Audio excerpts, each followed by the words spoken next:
અમદાવાદ મનપા વૈદિક હોળીનું આયોજન કરશે। 1100 જેટલી ગાયના છાણમાંથી રીસાયકલ કરીને લાકડાની સ્ટીકનો ઉપયોગ કરવા માટેના પ્રયત્નો કરશે।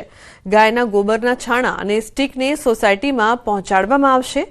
એએમસીની વેબસાઇટ પર ગૌ સેવા ફાઉન્ડેશનમાં QR કોડથી પેમેન્ટ કરીને વૈદિક હોળી કીટ મેળવી શકાશે।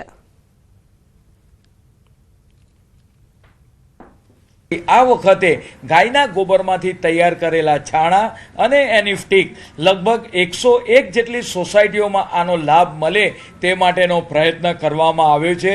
ગૌશાળાની અંદર આ હોળીની સ્ટીક બનાવી એના ગોબર છાણા બનાવી અને એનો ઉપયોગ કરવામાં આવે છે। પરિણામે પર્યાવરણનું જતન પણ થાય છે અને આ ગોબરનો ઉપયોગ થાય છે।